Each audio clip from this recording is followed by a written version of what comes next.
I know she's there. So I went over there, and I met my first cousin, my mother's sister, her husband, the brother. I met them all in Scotland. And Scotland is nice. Scotland wasn't overrun with Americans like England in World War. So when I went into Scotland, it was nice. So I met my cousin. I guess I was, about 21, 22. She was 16, 17. And so we went out, fish and chips, movies, shows, whatever. And I had a 7-day leave. And then I come back. And I don't know, a couple of days later, he come around again. He says, who wants to leave England? I said, I got it. He said, I said, hey, you want to get rid of it? I'll take it. So I went back over there. And that was the time I told you I went in there. We had a good time. I went back, lived there at my cousin's house. And I stayed there. And boy, we had a good time. We was riding the buses, going. In fact, I even rented a car, and boy, that was nice. Driving on the wrong side of the road. Went out to the beach and put a day in at the beach. We did good. And so then when I come back, I said, man, I don't feel like going back yet. They're not ready to send us home. I can go by what the numbers are. So I just told my cousin, I says, is there anybody that's got a British office or something? She said, yeah, down here in the town. I said, I'm going down and see him. So I went down. I walk into that guy's office, colonel, whatever he is in the British Army. PFC Jackson reporting. He said, what can I do for you? I says, well, I don't feel exactly too good. I don't know whether I can make it back over to camp. He says, he asked me what I was doing there, how I was working, what outfit, he knew the clothes. And he says, what do you want? I said, well, could you give me another week? A stamp on her, hand it to me. I stay another week, When I got back over there, shipped out, we had a ball, we had a good time. And I got back to camp, and the first thing the sergeant said to me, he said, you better have a good excuse or you ain't never going home. Hey? I said, I got the best. I said, here. I handed it to him, and here's a British stamp on that. No problem whatsoever. Nobody ever said a word. But that was neat. I walked in there, saluted that guy, and what do you want? He says, no problem. So I stayed there until got ready to ship out. That's good. Yeah. Like I say, you made the best of it with what you had. Mm-hmm. Just like when I went over there, I thought, what the dickens are they going to do to me? I'm going home anyhow. Yeah. The war's over. And once you got when you first went into service, you're scared to death. Man, I remember that first sergeant I seen, he big guy, and he had stripes down both sides of his arm, and he called out there, Junior, he used to call me. Junior, get over there. Like that, But after you got the knack of it, you knew what was going on. They didn't bother you.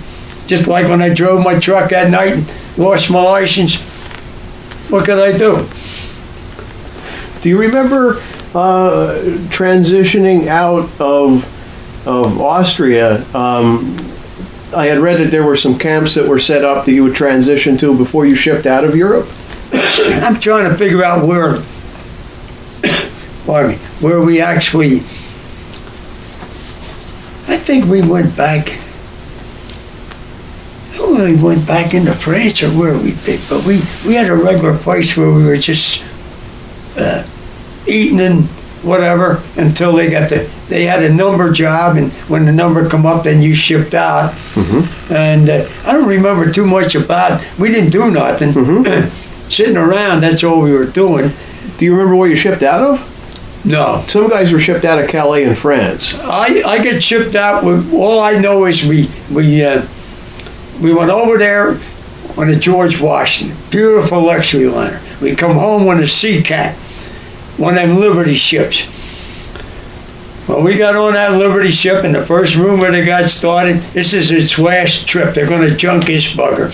You know, well, I tell you, that thing just, them guys were sick the whole way over most of them. The water coming in on both sides, but it was called the Sea Cat. I remember that, Sea Cat, a Liberty ship. How fast they made them Liberty ships during the war. Now, which port, do you remember coming into a specific port in the U.S.? New York. So you see the Statue of Liberty? Yes, yeah. What? See, when we went out of there, they made us stay down. The enemy's watching. Well, the enemy knew where we were going anyhow. But stay in the hull of the boat. When we come back, then they were blowing the whistles and all that junk with the sprays from the boats when we come back. How did that feel, seeing the Statue of Liberty and coming home? I tell you, none of that ever bothered me that much.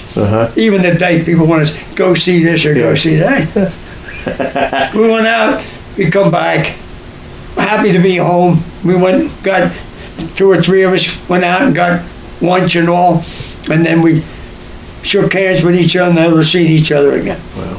The only one guy I ever seen after that. And that was only a short time and never seen him after that. Where did you out process? Like what camp did they send you to? Dix. Fort Dix? Right where I went in, Fort Dix. I went in and I went out. Now, did you receive any mustering pay when you got out? Did they give you any pay when you left? No, the only thing that I can recall, they had something to do with, they give you $20 a week for so many weeks. I didn't bother with it. I went back to work, got married. See, I come out the 8th of December, okay, and I got married January 12th. So I was married right away. I had to go to work. I mean, I didn't have no time to get $20 or whatever. So I went to work with golf again. They had my job waiting for me, $100 a month. I was making that in the Army, and they were taking care of my clothes and everything. But they wanted us to re-enlist, you know. Really? Oh, yeah. You'd be home by Christmas if you re-enlist. We ain't going to re-enlist, don't matter when we get home for Christmas or not. And we got home anyhow. But see, when that first thing started, after that war ended, they were ready to, everything was Japan, you know, that's where we were going. In fact, the guys that re-enlisted, a lot of them ended up in Korea. I mean, they signed up there to get home for Christmas, you know. Well, I guess they signed them up for, I don't know, 2-3 years, I guess.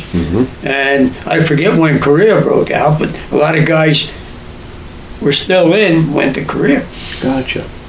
Now, do you remember some of the names of the guys that you served with? Only them few guys.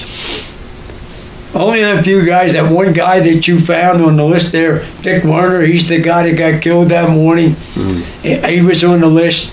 And I'm still looking through that list because there should be a Barger, a Thompson, Sergeant Drum, and Pop. But see, you all knew him by sight, you all knew him by, but now, what Pop's name was, I never know. We called him Pop. As somebody who lived through the Great Depression and fought against tyranny and participated in the advancement of America after the war, your generation is known as the greatest generation. How does that make you feel? Oh, it feels good. I mean, I'm happy with it. But I never was one of these guys that, you did anything. I got more benefit than anybody else got out. In other words, if I hadn't got drafted, I don't know where I'd be today. I still say, without that service, I wouldn't have, I think it made my whole life with the right attitude. That's good. That's good.